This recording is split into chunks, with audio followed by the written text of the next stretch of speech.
What I want to do this morning is talk about David Scott's career of corruption. David Scott has been in politics for 48 years. He's been in elected office for 48 years.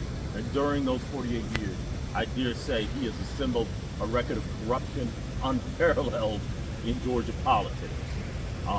When I prepared in the last 24 hours, as I prepared for this,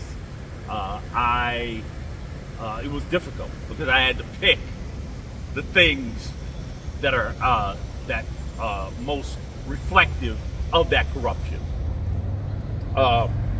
One of the things that the public needs to understand is, first of all, David Scott is unfit to fulfill the duties of his job.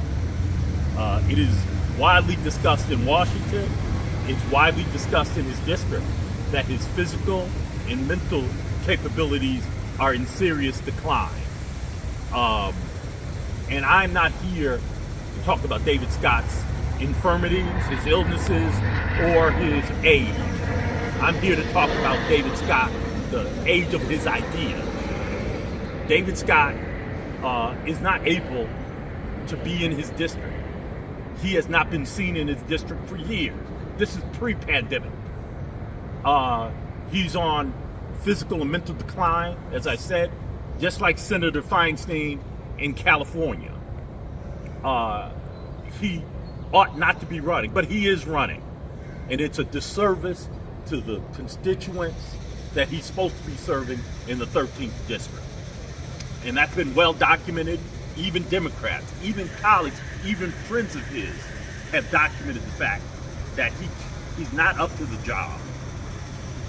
Two, when you layer on that his record of corruption, and he was designated by the Citizens for Responsibility and Ethics in Washington as one of the 25 most corrupt congressmen in America. And there were two major complaints. One, that he was funneling campaign money to his personal business and to his family. At that time, it was $715,000. In addition, and this is much less discussed, but Crew, this organization, sent a letter to the Department of Justice at that same time asking for the Department of Justice to investigate Scott for using his congressional staff in his political campaigns.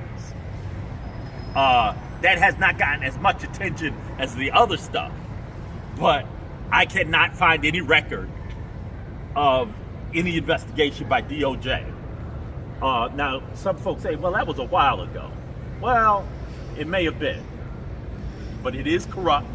And two, just in the last few weeks, I've talked to a former staffer who has said that David Scott's office tried to use him on a political campaign before he left that office.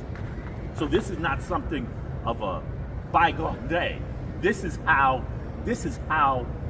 David Scott has performed in his career of corruption. And then lastly, something that has not been discussed for a long time. We were able to uncover a file, two files in fact. One is an EEOC complaint by an admin assistant here at the state capitol who accused David Scott of sexual harassment. The EEOC, the Equal Employment Opportunity Commission, received this complaint from the admin assistant. And then the case went to federal court. And David Scott and two other senators settled that sexual harassment suit for $190,000. I think that's important for these reasons. That $190,000 was snuck in the budget. You know, I served on the Appropriations Committee here at the state capitol for a long time, and I know how it's done. It was that $190,000 settlement was snuck into the state budget. So taxpayers paid for David Scott's settlement of a sexual harassment case. And I am not going to I will make the files available to anyone who wants them. But I'm not going to repeat the lewd comments that Scott made to this admin assistant. That was before the Me Too movement. And there again, that some might argue that, well, that was a while ago. But John Conyers paid the price with his career. And so I have not spoken to the woman who was the victim of the sexual harassment, but I want you to ask, if you were able to find her and talk to her, I want you to ask her, was this sexual harassment something you forgot, that you got over because it was a while ago? I don't think so. But that is those are the kind of the bookends of David Scott's career of corruption. Financial corruption and sexual harassment corruption. So that's as much as I want to say right now.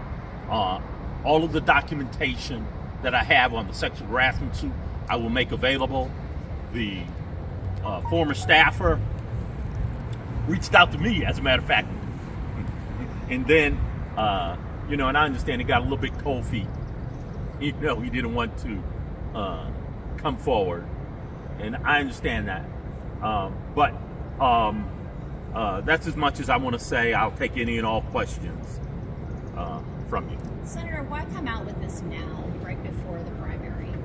Obviously, we're days away from the primary. Great question. Why wait till now? Well, I didn't wait. I know that the media has a lot of this information, and for whatever reason, they're not using the information. Unfortunately, sometimes we, the media, and the public gets entranced with the horse race nature of politics as opposed to the substance and policy of politics. I've only had this information for a short while. I had heard over the years when I was in the state legislature that there was a sexual harassment suit that he and others were involved in, but I've only gotten those filings, the documentation, fairly recently. I'd be very interested in just looking at the documentation. Okay. I'll make sure you get those. Obviously, we'd want to just take a look at that. It's fully documented. I think probably 100 to 200 pages of data to back that up, including the instance of sexual harassment that David Scott was involved in. I'll be glad to get that to you.